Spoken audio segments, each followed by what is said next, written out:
And I found at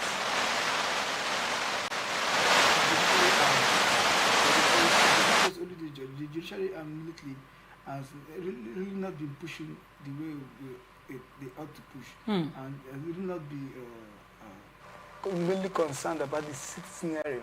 I mean, we've not really looked at the law, how the law should take its course. And now, I don't want to say if there's a level of corruption, I don't want to look at that level. If there's a level of corruption within the judicial arm and all that, but that is not our concern. Our concern is that the law should be, and that is why somebody said and affirmed that that looking at the law, you see a lady in jurisprudence, you see a lady holding a scale and holding a sword, and which means that the scale is to weigh the level of what you've done, and the sword is to give judgment. But and that's why she's blindfolded. Somebody said, I think the lady now has been the scarf has been removed in the Nigerian station. That the lady can see properly, and that's why and that's why the country is wavering around about. But I am holistically frowning against such, and I'm also using this as a clarion call to say the persons that are moving. Otaria, you know where this problem is coming from? Do you know most of our churches today, you see a general overseer, or you see a lead pastor, someone who just opened the church, you just look at 3 of his members who things have been committed in the past 6 months, right, and say, okay, this person should be poured oil on them, so they should become pastors, and they automatically become pastors.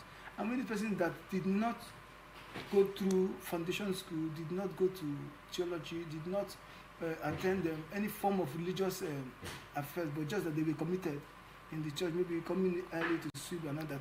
These persons are being handpicked and poured oil, and before you know, they start following up. Next thing you say, they say God called them and they should open their own church, and that's how. And that's why you see, because there's no level of purification of oneself in themselves, purification of oneself. Okay, these things I was doing before, I won't do them again. I've solely accepted Christ solely, and for that reason, I've been called a pastor. And as such, sin, I shouldn't go back to sin. I shouldn't look at the word of the word. So for that, I should be. So that is why we keep having issues like this. Well, pastors ganging up to take one's life. Like because of wealth, and the system is totally bastardized. Now, but you know that this matter happened in 2002. If this man did not have access to social media, I mean, this is the age when you see stories like this. This is when you begin to, be grateful for social media, because he came out with this story. The story went viral and people got to hear about it. But when you look at the trajectory of this case since 2022, you would agree with me that this cannot be an isolated event. The judge was, moved to the election tribunal. There has been no follow-up. The pastor and other criminals have been out roaming around freely. What then do you think is the hope for the common man that doesn't have access to social media but is in a similar case? That's why I say the system has been bastardized. Because now, okay, let's not look at the hope for the common man first. Let's look at the hope of the family, the diseased family. What would be how would they see this today? That maybe in a matter of 2 days, and they are seeing this pastor on pulpit, they are seeing this culprit roaming around the streets. Don't you think this culprit or these suspects will even go to cause more harm, because they feel that there's a cliche that and some boys were using those days in the old Port Harcourt township. You say someone will say Samco tested, which means that I went there and nothing happened and I'm back to the street to do more. So he's using that as a guide to say, okay, Samco tested. Samco tested means I've been there and I've been there in the prison, I've been there in the cell and nothing happened, so I'm here in the street, so I should do more. So that is the effort these persons will use to push out this. But if they were detained, I'm not saying based on the law, they were detained. Maybe law had it course on them that this is a murder case, and these persons were. I believe suspects also have the and we have lots of people on our waiting trial. Waiting trial, and we also have conspiracy. Okay, even if they are not, but they've conspired, they should also be on the conspiracy. Okay, these are the laws, and they should be channeled. At least they should be in prison as the law demands. But the case was just wobbled and all that. So for the family, they think that since 2022, nothing good has happened, and for the common man sees that's the level of disillusionment for the common man in the street. That's the level of exploitation and alienation for that of the common man, because he feels that even if he pushes further, the system justice will not really prevail, just as this. So that I believe is the system. We believe and we hope that our system will be republished going forward. Thank you so much for your insight on that report. Police in Kwara State are searching for a 21-year-old man, Gafa, who allegedly stabbed his 25-year-old friend Usman Tunde to death during an argument over a woman in Ilorin. According to the state police spokesperson SP Adetu Ajira Adeyemi, the command received the distress call around 2:30 a.m. and deployed officers to the scene, but the suspect and his family had fled. Eyewitnesses said the incident occurred at a sugarcane stand in Ojagboro, where a disagreement between the two friends over a woman escalated into a fight. Gafa reportedly pulled a knife and stabbed Tunde in the chest before fleeing. The victim was rushed to a nearby hospital and later to the General Hospital in Ilorin, where doctors confirmed him dead on arrival. Residents of the area have been commended for avoiding mob action and maintaining calm. Commissioner of Police Adekimi Ojo assured that detectives are tracking the suspect and appealed for public cooperation. He described the incident as tragic and unnecessary, urging residents to resolve conflicts peacefully. I mean, we briefly talked about the story before we came on it. What are your thoughts on this report? Otaria, first of all, I want to say that the Nigerian system should be proactive. Proactive in the sense that the level of I'm taking it from this level of security angle than before we move over the other part. Now, the Nigerian force should be proactive in order to curb crimes, not to come into when crimes have been placed and to start to look for the victims. So in that, the system should not be totally destroyed or bastardized. That's on one part. Then on the other part is, I don't know where this generation is heading to. I don't know. Whereby there are so many ladies, so many girls in the world. So for two males fighting over a lady and to the extent of stabbing one to death is disheartening. I feel that there's this generation needs some level of reorientation. Even if they've been oriented, they need some level of reorientation, and they need some level of I don't know, some level of I'm looking at what will prompt such level of taking one's life because of a lady, maybe a lady that you end up not getting married to. No. It is disheartening. It is a level of barbaric in this. That's why I'm saying that civilization, modernity, has really to an extent has helped, but to an extent has done more harm than good. Why I think so, and I said so. Those days in rural communities, those days where we have the core Nigerian system, things like this don't occur. We have the chiefs, the elders, we have the councils holding the system to place. They have, then there was nothing like constitution, but they have transmission of oral constitution, whereby you know that if you do this, you'll be banished from the land. If you do this, you'll be banished from the land. So people were living consciously on this. Now, on the other part now, if we want to ask in the system, how many persons, how many core Nigerian persons, the same way Nigeria is sitting on NIM and everybody should have NIM, and how many core Nigerians has constitution, the Nigerian constitution, at their position? So these are the things that the Nigerian system needs to bring into play. How we can have a constitution and go through this and know that since we are no more in the oral level of transmission, whereby you have all these things in place, we should have a book of the constitution whereby this is how one should live his life. But in totality, I'm frowning at this level of cross indiscipline, this level of mishap, this level of murder taking someone's life, your fellow man's life, because of a lady. In fact, there's no justification for even you to even attempt murder, to even take one's life. Then no. There's no justification. So totally, it is a what? It's a no. It totally crossed indiscipline. Thank you so much for your insight on that report. National Association of University Students has declared full support for students' protest following a fatal truck crash that killed 8 people near Adekunle Ajasin University, Akuba, Akoko, Ondo State. The cement-laden truck reportedly lost control while descending a hill and rammed into a barricade near this university gate, crushing students, a pregnant woman, and children.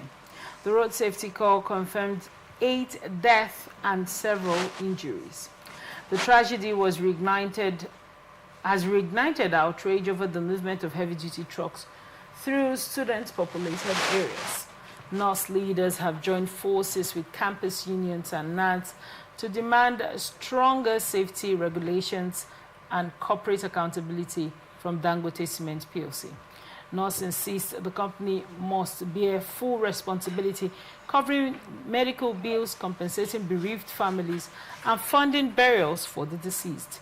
The association also called for driver retraining, installation of vehicle black boxes, and community oversight committees to monitor haulage operations near campuses. The Ondo State government has begun road safety upgrades, including widening and new barricades, but officials blame recent barriers removals for worsening the car's impact. Authorities have pledged to prosecute those who dismantled safety measures. NALS executive of Eastern Hospitals and bereaved families describing the crash as an affront to life and the pursuit of knowledge. The association vowed to continue peaceful protest until meaningful reforms are enacted to prevent future tragedies around Nigerian campuses. So Fina lost her sister somewhere in a similar circumstance.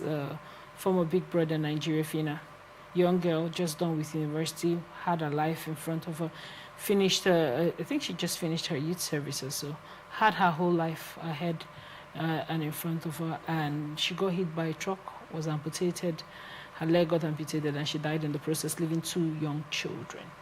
We have had a recount of this incident, and after, Ruth, we have had subsequent recount of this incident. It had happened maybe 2 to 3 times more, and now we have another 8 people, 8 Nigerian citizens crushed by a truck in front of a university, including children.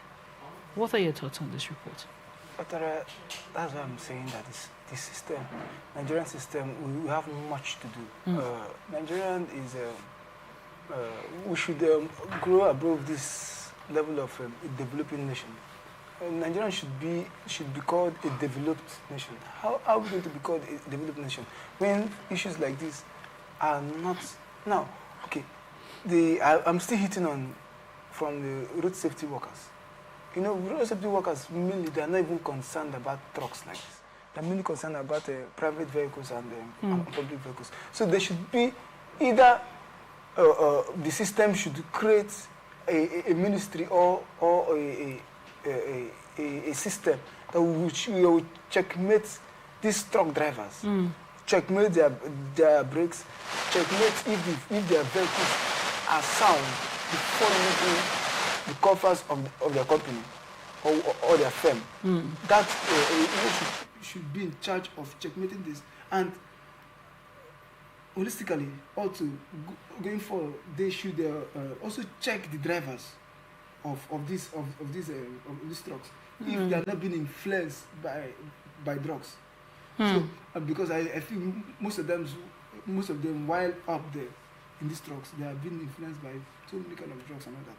It's a possibility. You know, the Senate did draw up a report where 2 pilots flying an Airpeace plane that had, fleeted from the runway in Port Harcourt a few months ago were actually on drugs, right? So it's a possibility that could happen for the drivers. And drug in the Nigerian situation these days is just at everyone's beck and call. So these things should also be checkmated.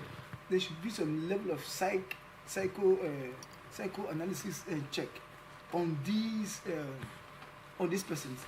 Then that is on one part. Then secondly, before they start moving on the runway.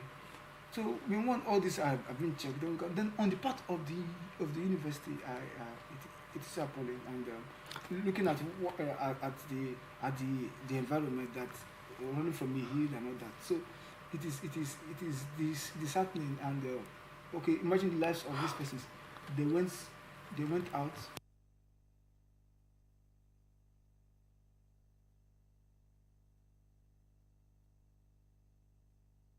And the level of just based on someone's negligence, someone's maybe mishap and he had just taken lives of 20%, and including children and that. So that's why I said this system, we should be able to cover up these things.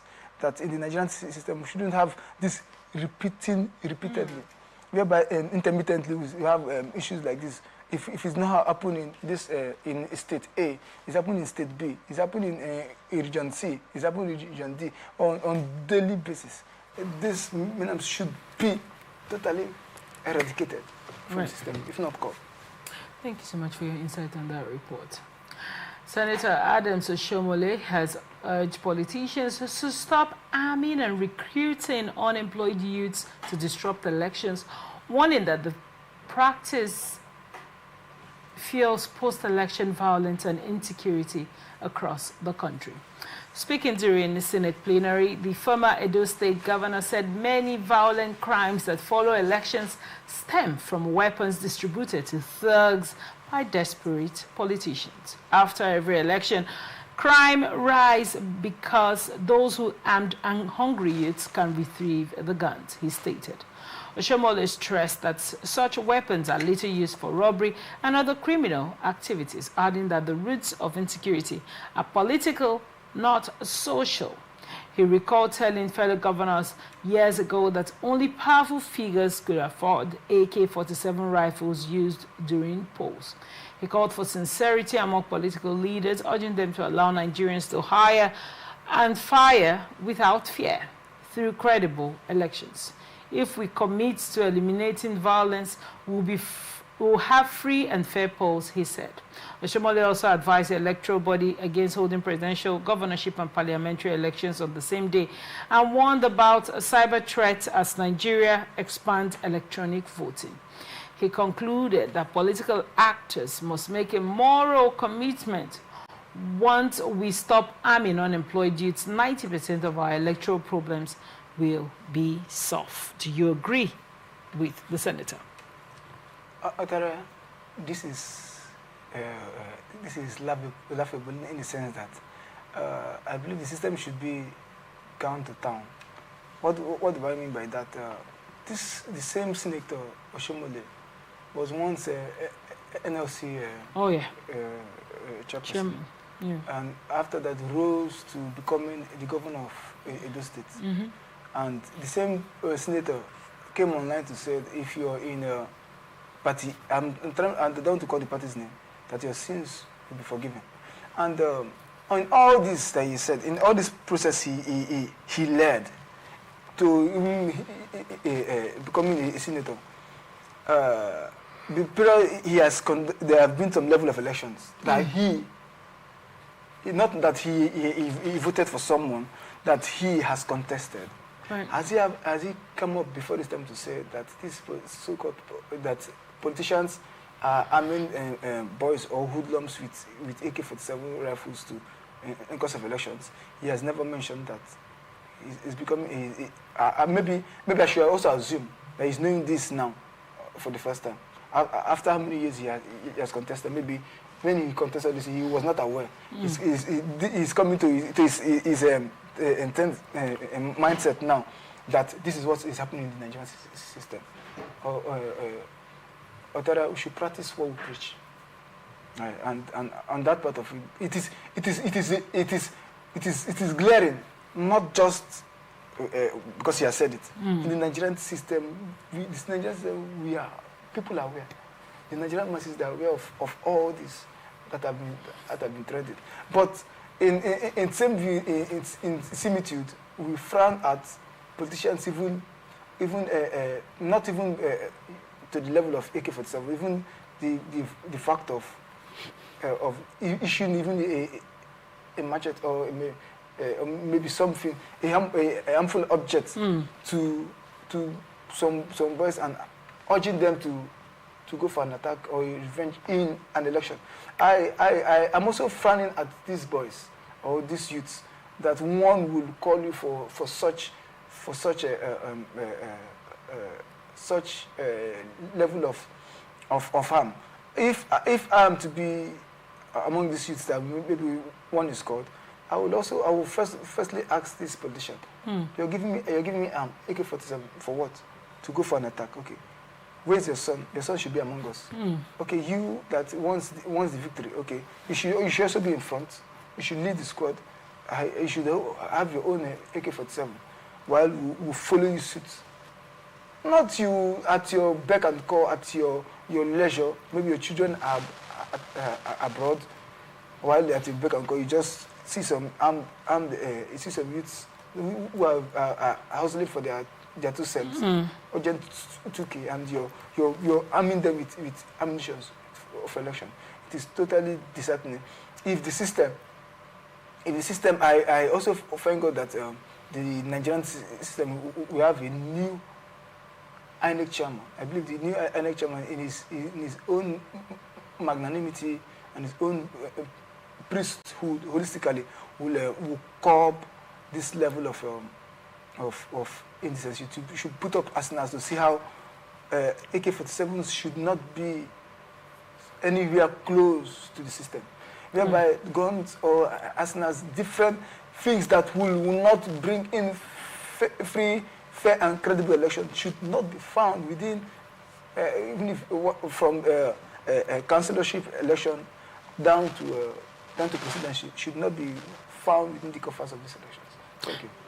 Now, you have raised lots of salient points as regards things that should be done from left to right. But I want to draw your attention to another angle, of this report. Right. During elections, Shimula said arms are usually being given. Who is in charge of making sure that electoral materials are secured? The security agencies are in charge. Our security agencies, when you think about it, are ready enough during the polls, because people usually feed off weekends. Do you understand? When you look at when elections are on and ballot boxes are snatched, people usually say, oh, it's INEC. It is not the job of INEC, if you would agree with me, to protect electoral centers. They don't work alone. It's not necessary. INEC is not a security agent that they have guns. Do you understand? Now, when you look at it in that way, Don't you think that we should also concern ourselves a little bit with the infiltration in our security? Because when these people come with guns, is there a counterattack to get the ballots that they came to steal when they are being engineered?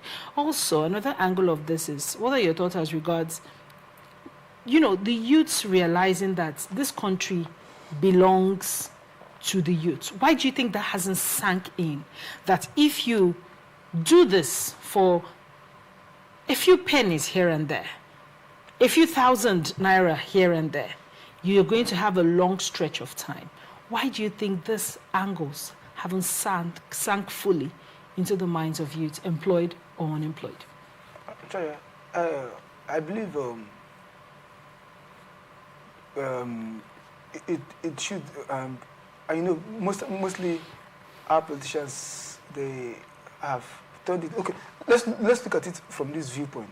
Okay. Now, these youths that have been given these ammunitions, these guns, for electoral violence. How do these politicians, how do they get these guns for these youths? Now, okay, let's look at, because I believe we don't have any company within Nigeria that produces ammunitions like AK-47s. No. There's none in the country. So how have they been shipped into the country? That is to say, the security agencies, which are mainly custom duties and all that are supposed to be concerned in checking of ammunitions that have been shipped into the country.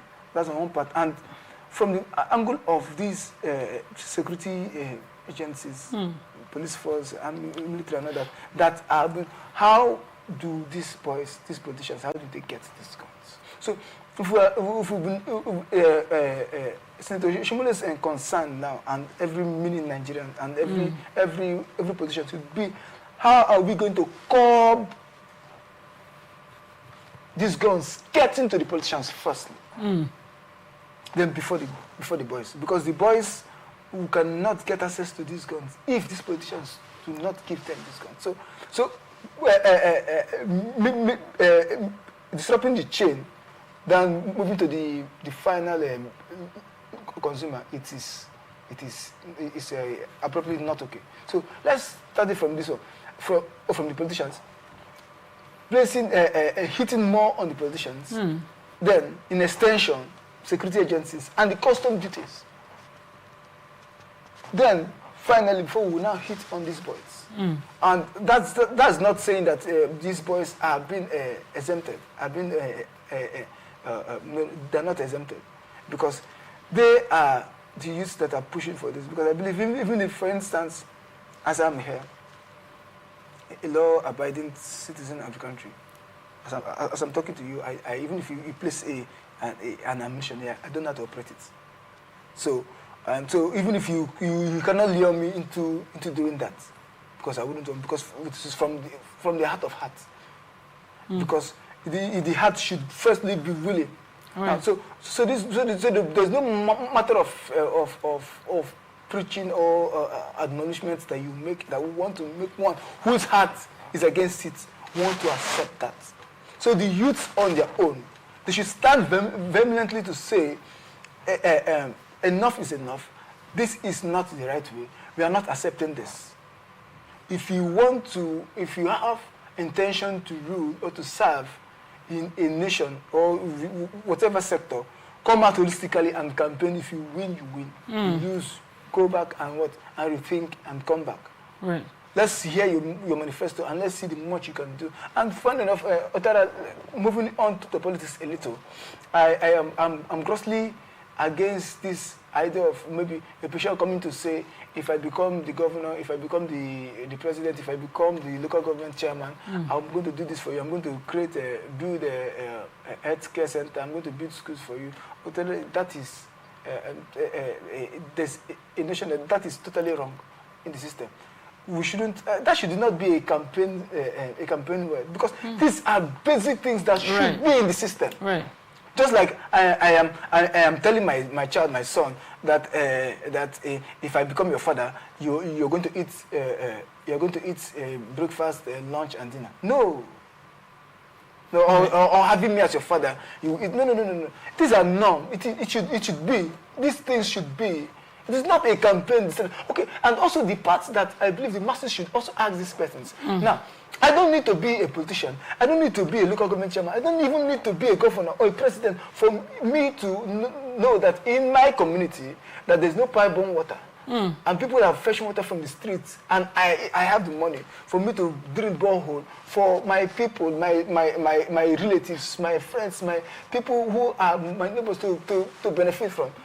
If I have the money and the money is there, I don't even need campaign to build a healthcare center for the community. No, I don't. Okay, the secondary school or the university out which I graduated from, I don't need a campaign. I don't need to be made in any of these to hold any of these positions in the government for me to know that I should build a structure for my institution. I should build a structure for my. No, I don't need these things, or I don't need to be a politician. For me, there was one I saw. I don't want to mention the local government chairman that came on air and listed 50 persons that is buying jam forms for them. I was angry with that person. I said, you're a local government chairman. You're bringing these persons, picturing them, snapping them on the air that you bought jam forms from. You bought a jam form for crying out. Okay, you bought jam form for who will pay their school fees? No, so then the system that